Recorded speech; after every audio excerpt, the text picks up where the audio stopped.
इस क्वेश्चन में भी देखो क्या कर रहा है। ये क्वेश्चन कह रहा है कि हमारे पास एक कोई ग्राफ दिया गया है, वो डिस्प्लेसमेंट टाइम ग्राफ है। क्या है? डिस्प्लेसमेंट टाइम ग्राफ है। तो हमारे पास एक एक्सटी ग्राफ दिया गया है, ठीक है ना। ये तुमसे कह रहा है कि हमारे पास डिस्प्लेसमेंट टाइम ग्राफ है। एक लाइन है ए और एक लाइन है बी। ये दो लाइंस क्या कर रही हैं? अलग अलग वेलोसिटीज को रिप्रेजेंट कर रही हैं, सच दैट ए जो है वो टाइम एक्सिस से 60 डिग्री का 60 डिग्री एंगल बना रहा है, एंड बी जो है वो 30 डिग्री बनाता है। ये कह रहा है तुम ये बताओ ए और बी में से किसकी वेलोसिटी ग्रेटर है। एक तो पॉइंट ये कह रहा है। दूसरा पॉइंट क्या कह रहा है? ये कह रहा है ये बताओ वेलोसिटी ऑफ ए जो निकल के आ रहा है वो वेलोसिटी ऑफ बी के रेशियो में बताओ जरा कितना निकल के आएगा, ठीक है ना। तो हमें बेसिकली क्या करना है, दो चीजें फाइंड आउट करनी है। एक तो वेलोसिटी क्या है दोनों का, उससे हमें ये पता चल जाएगा कि कौन सी वेलोसिटी ज्यादा तेज, कौन सी बॉडी ज्यादा तेज चल रही है, ठीक है ना। देखो, हमने तुम्हें ये बात पढ़ाया था कि जो स्लोप होता है, slope of XT graph will give velocity. बोलो, स्लोप ऑफ एक्सटी ग्राफ क्या देगा हमें? वेलोसिटी देगा। क्या देगा? बोलो भाई, वेलोसिटी देगा। ठीक है। तो अगर हमें वेलोसिटी निकालना है ए का, तो हम क्या लिखेंगे? Velocity of A. तो वेलोसिटी ऑफ ए कितना रहेगा हमारे पास? Slope of A. And slope क्या होता है? बेसिकली होता है tan थीटा। तो अगर बॉडी ए के लिए थीटा की वैल्यू कितनी है? 30 डिग्री है। तो क्या हम ये लिख सकते हैं V A is equal to tan 30 degree? tan 30 degree की वैल्यू कितनी होगी? बोलो जल्दी से। tan 30 डिग्री की क्या वैल्यू होगी? हाँ, सही है। हाँ हाँ भाई, वही 1/√3। तो हमें क्या पता चल चुका है कि हमारे पास जो वेलोसिटी है वो कितनी आई हुई है? बोलो। हमारे पास जो वेलोसिटी है वो कितनी आ गई? 1/√3 आ गई है। सिंपल है ना। सेकंड केस में भी ऐसे ही कर दो कि हमें अगर वेलोसिटी ऑफ सेकंड बॉडी निकालना होगा तो हम क्या लगा देंगे? tan 60 degree. tan 60 की क्या वैल्यू होती है? बोलो। tan 60 की वैल्यू होगी √3।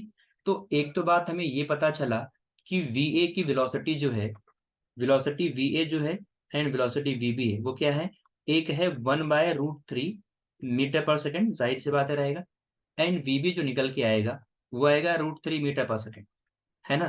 तो अब तुम मुझे टेक्स्ट करके बता सकते हो कि सर वी ए और वी बी में से किसका वेलोसिटी ज्यादा होगा। तो हम लोगों ने पढ़ा होगा, अगर तुमको ये भी नहीं आता है ना, तो सिंपल तुमको पता होना चाहिए जिसका स्लोप ज्यादा होगा उसकी वेलोसिटी ज्यादा होगी।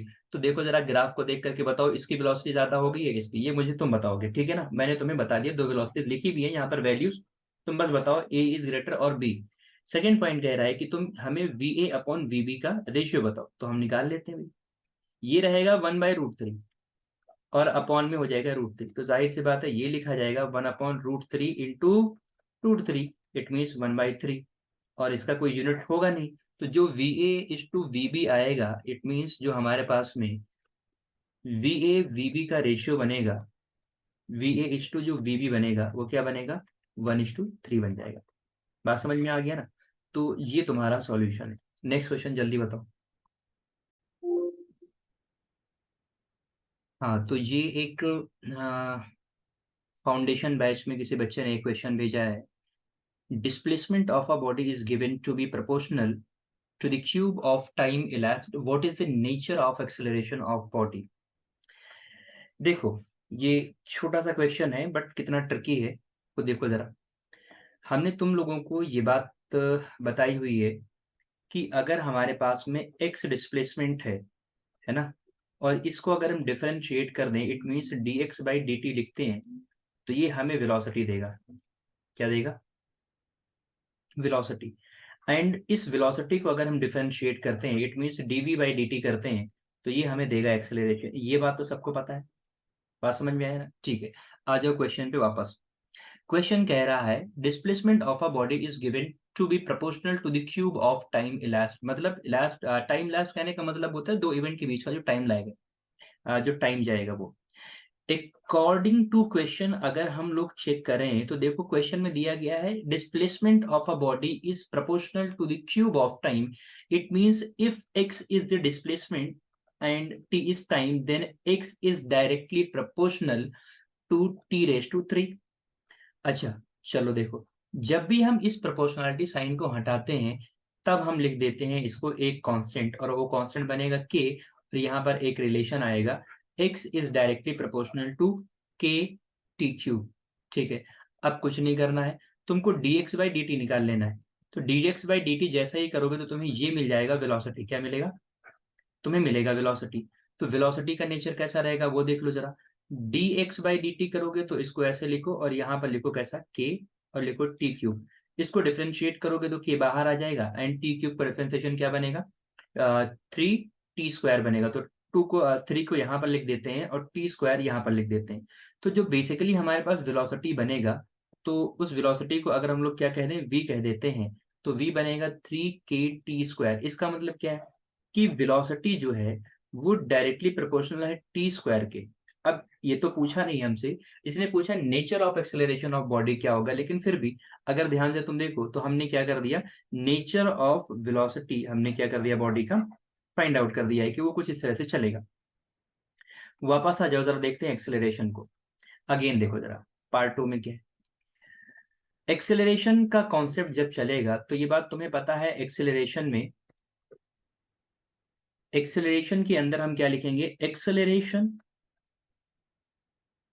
इज इक्वल टू होता है, मान लो एक्सेलरेशन को हमने ए लिखा है, तो एक्सेलरेशन इज इक्वल टू होता है dv बाई dt। अब अगर ध्यान से देखो, इस रिलेशन से हमारे पास v पता है ना, तो इसको उठा के हम यहाँ पर सब्स्टिट्यूट करेंगे। ऐसे केस में एक्सेलरेशन हमारे पास आएगा d बाई dt, और यहाँ पे आएगा 3kt²।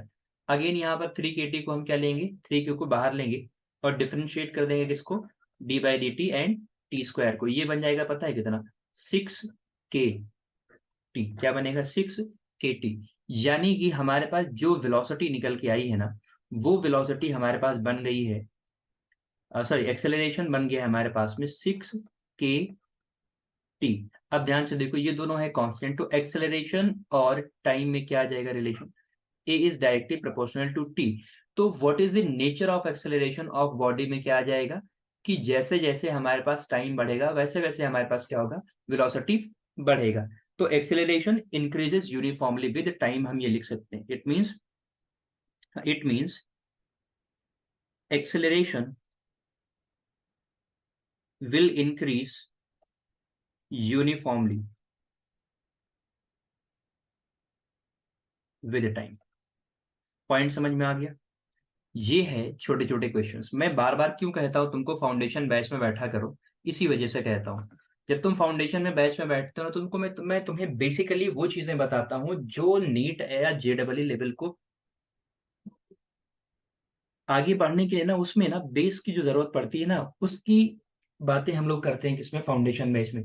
अगर तुम रेगुलर बैच में आते हो ना, तो उसमें तुम्हें बार बार प्रॉब्लम आएगी इस तरह की चीजों को समझने के लिए।